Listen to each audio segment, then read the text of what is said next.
¿Julio Urías vuelve a los Dodgers? Esa es la pregunta que está dividiendo a fanáticos, analistas, periodistas y a toda la ciudad de Los Ángeles. Pero lo que nadie te está contando es que esta respuesta no depende solamente del talento de un pitcher, ni de estadísticas, ni de contratos. Depende de algo mucho más profundo. Depende de la historia oscura que los Dodgers han preferido olvidar. De décadas en las que la franquicia permitió comportamientos que hoy serían imposibles de justificar. Para entender si Urías puede volver, primero debemos saber qué permitieron antes y por qué ya no pueden permitirlo ahora. Antes de seguir, quiero que prestes atención a un detalle. En el deporte, hay regresos que emocionan, regresos que sorprenden y regresos que dividen. Pero este sería un regreso que podría quebrar a una franquicia entera. Y ese es el verdadero motivo por el que el nombre de Julio Urías sigue generando tensión 2 años después de su segundo arresto. Lo que está en juego no es solamente una carrera, es la reputación de un equipo histórico, la presión mediática de una ciudad gigantesca y la memoria colectiva de millones que alguna vez lo llamaron héroe. Ahora sí, respira profundo, porque la historia que vamos a contar no es la versión de Cos de Manos y por qué el regreso de Urías no depende de sus lanzamientos, sino de algo que ocurrió mucho antes de que él debutara. Pero antes de entrar a esa parte oculta, te pido algo. Quiero saber desde qué país me estás viendo. Escribe un saludo en los comentarios. Leo absolutamente todos. También dime de qué jugador te gustaría que hablemos después. Este canal es para los que quieren historias reales, sin filtros, y cada comentario ayuda a que sigamos haciendo análisis profundos como este. Suscríbete para que no te pierdas los próximos episodios. Volvamos. 30 de octubre del año 2020. Serie Mundial. Los Dodgers están a 3 outs del campeonato y es Julio Urías quien tiene la pelota en la mano. Nadie en ese estadio podía imaginar que, apenas 3 años después, ese mismo pitcher sería la figura más polémica de la franquicia. En cuestión de segundos pasó de héroe latino a protagonista de uno de los casos de violencia doméstica más comentados en la historia moderna de las grandes ligas. Pero incluso esa caída no se puede entender sin mirar hacia atrás, mucho antes de Urías, cuando los Dodgers decidían qué comportamientos tolerar y cuáles ignorar. Ojo, esta no es la primera vez que los Dodgers se enfrentan a jugadores involucrados en violencia. De hecho, hubo casos que hoy serían escándalos nacionales y que en su momento pasaron casi desapercibidos. Y esa comparación entre lo que fue y lo que es será la clave para responder la pregunta que abrió este video. ¿Julio Urías vuelve a los Dodgers? Para comprender por qué el regreso de Julio Urías es tan improbable, tenemos que viajar atrás en el tiempo, a una época en la que los Dodgers y prácticamente toda la Major League Baseball operaban bajo una cultura completamente diferente. Eran años en los que el talento lo justificaba casi todo, en los que los equipos preferían proteger su imagen antes que reconocer públicamente que tenían jugadores involucrados en conductas graves. Y aunque parezca increíble, esa misma franquicia que hoy presume tolerancia cero fue durante décadas una organización que permitió episodios de violencia sin imponer consecuencias reales. Aquí empieza el contraste que definirá el resto de esta historia. Uno de los casos más ilustrativos ocurrió en los años 90, cuando Darryl Strawberry, una de las figuras ofensivas más brillantes de su generación, fue arrestado por golpear a su esposa. El hecho ocurrió cuando era un jugador activo en la organización y, aún así, los Dodgers no emitieron sanciones disciplinarias. No hubo suspensión interna, no hubo comunicados de condena y mucho menos una separación definitiva del equipo. Strawberry continuó jugando como si nada hubiese ocurrido. Hoy, en pleno 2025, ese tipo de decisión sería impensable. Pero en aquel entonces, la franquicia y la liga operaban bajo una lógica muy distinta. Si producías dentro del terreno, seguías dentro del terreno. Otro caso revelador es el del lanzador Carlos Pérez. A finales de la década de los 90, Pérez llegó a los Dodgers con acusaciones previas de agresión íntima y otros incidentes graves en su historial. A pesar de esto, la organización decidió firmarlo en 1998. El hecho de que existieran acusaciones de esa magnitud no representó un obstáculo para su contratación. No hubo investigación interna, ni controversia pública, ni cuestionamientos mediáticos de gran escala. Los Dodgers lo presentaron como cualquier otro jugador y la conversación se centró en su desempeño, no en su conducta. Y si hablamos de ejemplos de violencia doméstica que fueron ignorados por completo, es imposible no mencionar a Milton Bradley. En 2004 y 2005, Cuando vestía el uniforme de los Dodgers, Bradley acumuló múltiples incidentes documentados en los que la policía acudió a su hogar por reportes de agresión hacia su esposa. A pesar de esos antecedentes, Bradley continuó siendo parte del roster, jugó con normalidad y nunca enfrentó una sanción disciplinaria por parte del club. Hoy esos registros policiales son públicos, pero en ese momento la franquicia prefirió mirar hacia otro lado, como tantas veces ocurrió en aquella era. Lo que estás escuchando no es una colección de rumores ni exageraciones para generar morbo. Son casos reales, documentados y, en su momento, ignorados por una estructura que protegía al jugador antes que a la víctima. Esta es la cara del béisbol que casi nadie recuerda, pero es la base para entender por qué el panorama cambió tanto que ahora lo que antes se permitía sin ruido, hoy podría destruir la reputación de un equipo entero. Hasta este punto hemos visto la faceta menos recordada de los Dodgers antes de la llegada de las políticas modernas, una era en la que, sin protocolos claros, la franquicia podía decidir qué asuntos atender y cuáles omitir. Pero el cambio profundo que transformó para siempre esta dinámica ocurrió a partir del año 2015, cuando la Oficina de Grandes Ligas instauró un sistema formal para manejar este tipo de situaciones. Fue un giro histórico. Por primera vez existía una estructura diseñada para investigar, sancionar y establecer precedentes, incluso en ausencia de procesos legales en curso. Ese cambio impactó a todos los equipos, pero especialmente a aquellos con mercados grandes, como los Dodgers, que a partir de ese momento quedaron obligados a operar bajo un estándar público mucho más estricto. La política introducida en 2015 marcó el inicio de lo que muchos llaman la era de la vigilancia externa. Esto significa que cualquier señalamiento, conducta inapropiada o incidente grave se convirtió automáticamente en un asunto que trasciende lo deportivo. La reputación de un jugador dejó de ser un tema privado y se transformó en algo que afecta la credibilidad de organizaciones multimillonarias, sus patrocinadores, sus contratos televisivos y la percepción de sus aficionados. Los Dodgers, que históricamente habían manejado sus incidentes de forma interna, ahora debían someterse a un protocolo que ya no controlaban. El ejemplo más conocido de esta nueva época fue el caso de Trevor Bauer. El talentoso lanzador llegó a los Dodgers en el año 2021 con un contrato que superaba los $100 millones. Pero meses después, la organización se encontró envuelta en una situación compleja cuando Bauer enfrentó acusaciones delicadas que generaron un gran impacto mediático. La liga aplicó una de las suspensiones más extensas jamás vistas bajo la política vigente, y aunque la sanción fue reducida posteriormente, el daño reputacional ya estaba hecho. Al terminar la suspensión, los Dodgers tomaron una decisión clara: no permitirle volver al equipo. Ese fue el mensaje definitivo. La franquicia mostró que, sin importar el costo económico ni el nivel deportivo, ciertos comportamientos podían cerrar puertas para siempre. Y aquí es donde la historia empieza a conectar directamente con Julio Urías. Porque, a diferencia de los casos de los años 90 o 2000, él ya formaba parte de esta era de tolerancia reducida. En el año 2019 recibió su primera sanción bajo la política de Grandes Ligas. Aquel episodio quedó registrado como una falta que ameritó una suspensión formal. Y cuando en el año 2023 ocurrió un segundo incidente, la gravedad ya no residía solo en el acto en sí, sino en el hecho de que era reincidente dentro del mismo sistema disciplinario. En la política actual, ser reincidente coloca a un jugador en una categoría extremadamente delicada, porque muestra que no es un caso aislado, sino un patrón de conducta que la liga no puede pasar por alto. Esta es la parte que muy pocos explican.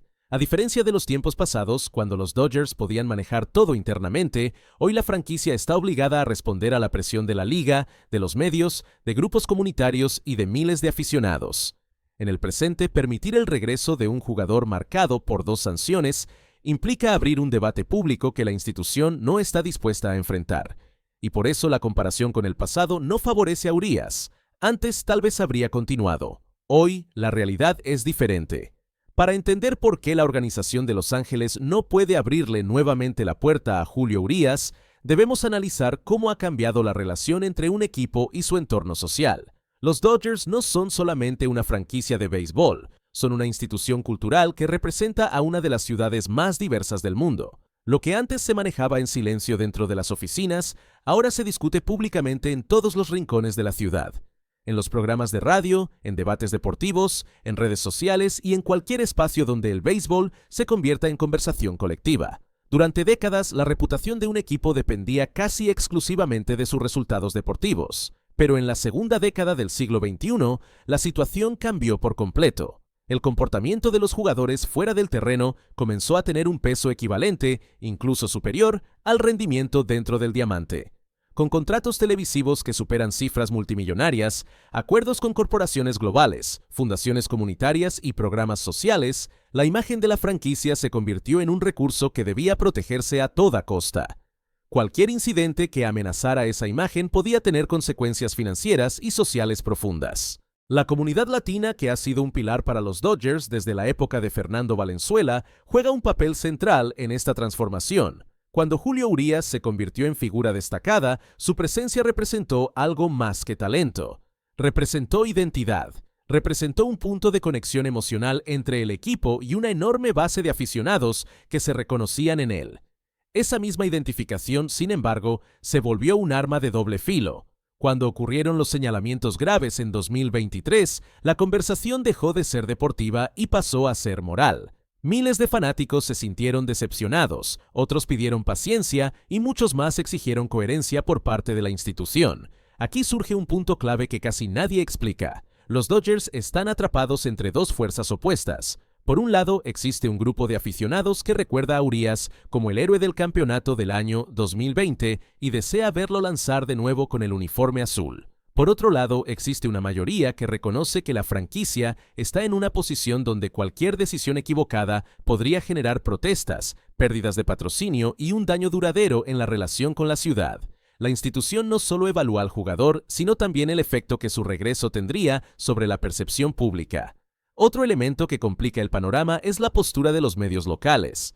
Periódicos, cadenas deportivas y analistas influyentes han señalado que permitir el regreso de Urías sería un retroceso para la evolución ética del deporte en Los Ángeles. Cuando la prensa marca una postura tan firme, el equipo queda con un margen de maniobra extremadamente reducido. No importa si el jugador aún tiene capacidad para competir, lo que importa es el impacto que tendría su presencia en el clubhouse, en las gradas y en la conversación pública. La pregunta ya no es si Urías tiene el talento para volver. La pregunta es si los Dodgers pueden asumir el costo de hacerlo. Porque a veces, en el deporte profesional, el problema no es lo que un jugador hace en el montículo, sino lo que representa fuera de él. Y en esta era, el significado puede pesar mucho más que los números. Antes de que su nombre quedara marcado por los señalamientos que ya conocemos, Julio Urías fue uno de los lanzadores más consistentes y valiosos desarrollados por los Dodgers en la última década. Su historia deportiva comenzó mucho antes de su debut en Grandes Ligas. Firmó con el equipo en el año 2012, cuando apenas tenía 16 años, por un bono cercano a $1 millón, una cifra notable para un prospecto tan joven. Desde el primer momento, los cazatalentos coincidieron en lo mismo. Su control, su madurez y su capacidad para lanzar con precisión en cualquier conteo lo convertían en un caso excepcional. Su ascenso fue tan rápido que, para el año 2016, con apenas 19 años, se convirtió en el lanzador más joven en debutar con los Dodgers desde la década de los 40. En su primera temporada alternó entre rol de abridor y relevista, y aunque los números iniciales reflejaban inexperiencia, también mostraban un potencial inmenso que la organización tenía claro que debía desarrollar con paciencia. El verdadero punto de quiebre llegó en el año 2020. Esa temporada, acortada por la pandemia, fue el escenario donde Urías pasó de promesa a figura. Terminó la campaña regular con efectividad por debajo de 3 puntos y un rendimiento estable que llamó la atención de todos, pero lo que realmente lo catapultó fue su actuación en la postemporada. Durante los playoffs de ese año lanzó 14 entradas y permitió solamente una carrera limpia, un desempeño casi perfecto. Su cierre en el juego decisivo de la Serie Mundial lo inmortalizó ante la afición angelina. No solo selló el campeonato, lo hizo con una tranquilidad que contrastaba con la magnitud del momento. En el año 2021 consolidó ese nivel. Dirigió la Liga Nacional en victorias con 20 triunfos, convirtiéndose en el primer mexicano en lograrlo. Su efectividad se mantuvo por debajo de 3 puntos durante gran parte de la temporada, algo que muy pocos lanzadores logran sostener en un calendario completo. Ese año su salario fue de aproximadamente $6 millones, reflejo del valor que la organización le asignaba y del crecimiento que había mostrado. En el año 2022 dio otro paso importante. Terminó con una efectividad que rondó 2,5 puntos, líder nuevamente en la Liga Nacional. Los analistas estimaban que su valor en un futuro contrato de largo plazo podría alcanzar cifras cercanas a $200 millones, especialmente considerando su edad, su historial de postemporada y su consistencia. Para el año 2023, antes del incidente que modificaría su destino, Urias estaba cobrando un salario que superaba los $14 millones, correspondiente a su último año de arbitraje salarial. Lo que muchos no saben es que más allá de los números, Urias era parte del núcleo central del equipo. Era visto como un pilar para la rotación del futuro, un lanzador joven con potencial para liderar al conjunto durante años. Su camino parecía definido hacia un contrato multimillonario y una carrera estable en Los Ángeles. Pero todo ese futuro cambió de un momento a otro, y ese giro abrupto es fundamental para comprender lo que vino después. Para comprender la magnitud del giro que dio la carrera de Julio Urias, debemos analizar el momento exacto en el que todo cambió. Cuando arrancó la temporada del año 2023, Urias se encontraba en una posición privilegiada dentro de los Dodgers. Era uno de los pocos lanzadores zurdos con experiencia sólida en postemporada, había liderado la liga en efectividad el año anterior y se acercaba a la agencia libre con un valor estimado que podía colocar su próximo contrato entre los más altos para un pitcher mexicano en la historia del béisbol. Las proyecciones económicas lo situaban en cifras que podrían haber superado los $150 millones en un acuerdo de largo plazo. En el terreno su presencia era más que estadística. Tenía influencia en el clubhouse, conexión con la afición latina y una presencia mediática que crecía cada año. Era común verlo en campañas del equipo, en entrevistas con cadenas nacionales y como uno de los rostros jóvenes que la franquicia pretendía consolidar para el futuro. Nada parecía indicar que su trayectoria pudiera desviarse de aquel camino ascendente que había construido con tanta disciplina. Sin embargo, el 3 de septiembre del año 2023 marcó el instante en que la narrativa deportiva se detuvo y comenzó una historia completamente distinta. A partir de ese momento, la organización optó por separarlo temporalmente mientras la liga iniciaba la investigación correspondiente. En los meses siguientes, la conversación dejó de girar en torno a estadísticas y rotaciones y pasó a centrarse en sanciones, procesos disciplinarios y la aplicación estricta de la política vigente. Cuando finalmente se anunció una suspensión extendida, la situación dio un giro definitivo. Más allá de las resoluciones legales, quedar registrado con 2 sanciones bajo la misma normativa lo colocó en una categoría sumamente delicada para cualquier equipo de la era moderna, especialmente para uno con la visibilidad y el peso institucional de los Dodgers. La suspensión concluyó a mediados del año 2025, lo que técnicamente hacía elegible a Urias para firmar con cualquier equipo de Grandes Ligas. Sin embargo, esa elegibilidad no borraba la huella que el caso había dejado en su reputación ni el impacto que generó en su relación con la franquicia que lo vio crecer.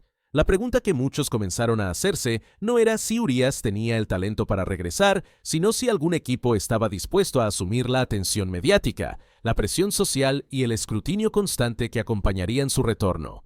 En el caso de los Dodgers, esa posibilidad parecía cada vez más lejana. A pesar de todo lo ocurrido, existe un elemento que sigue presente: el recuerdo de aquel pitcher que dominó la Serie Mundial del año 2020, que ganó 20 juegos en una temporada completa y que se proyectaba como uno de los mejores zurdos de su generación. Esa dualidad entre el jugador brillante y el hombre envuelto en polémicas es lo que hace que este caso no tenga respuestas simples, y es justo allí donde culmina la historia que estamos contando. Llegamos al final de esta historia, una historia marcada por contrastes extremos. Por un lado, el ascenso de un joven lanzador que desde su debut a los 19 años se convirtió en uno de los talentos más prometedores desarrollados por los Dodgers. Por el otro, el peso de los señalamientos que modificaron para siempre la percepción pública de su carrera. Esa dualidad es la que mantiene viva la pregunta que planteamos al inicio. ¿Julio Urias vuelve a los Dodgers? Aunque la respuesta deportiva podría parecer sencilla, la respuesta institucional es mucho más compleja. Hoy la trayectoria de Urias se encuentra en un punto de incertidumbre. Cumplió la sanción impuesta por la liga y se encuentra libre para negociar con cualquier organización. Sin embargo, el béisbol actual no es el mismo de décadas atrás. El contexto social, la presión mediática y la responsabilidad corporativa han transformado por completo la forma en que los equipos evalúan a sus jugadores, no solo por su rendimiento, sino también por lo que representan fuera del terreno.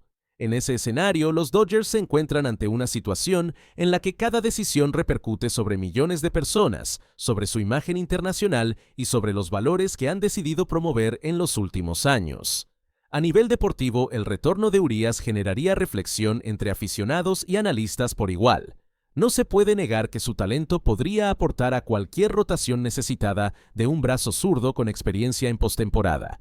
Pero el béisbol profesional actual exige algo más que talento. Exige coherencia, exige responsabilidad, exige construir una cultura en la que las instituciones respondan ante situaciones que antes eran ignoradas. Y para los Dodgers, esa responsabilidad parece haber definido una postura clara en los últimos años. No reabrir puertas que puedan comprometer la estabilidad ética y social de la franquicia. Mientras tanto, la posibilidad de que Urias continúe su carrera en otra organización no está descartada. Equipos con mercados más pequeños o menor exposición mediática podrían considerarlo siempre que valoren su rendimiento por encima del ruido externo. Cada franquicia hará su propio análisis, evaluando riesgos, implicaciones públicas y beneficios deportivos. Pero en el caso de los Dodgers, la respuesta parece haberse escrito desde el día en que decidieron avanzar sin incluirlo en sus planes futuros. Para cerrar, quiero dirigirme directamente a ti. Cuéntame desde qué país estás viendo este video. Escribe un saludo en los comentarios. Leo absolutamente a todos. También dime qué otro jugador quieres que analicemos en profundidad. Este canal está construido junto a ustedes, y cada opinión ayuda a mantener viva la conversación sobre las historias más complejas y significativas del béisbol. Si quieres más episodios como este, suscríbete y activa las notificaciones. Aún quedan muchas historias que contar, y este es solo el comienzo.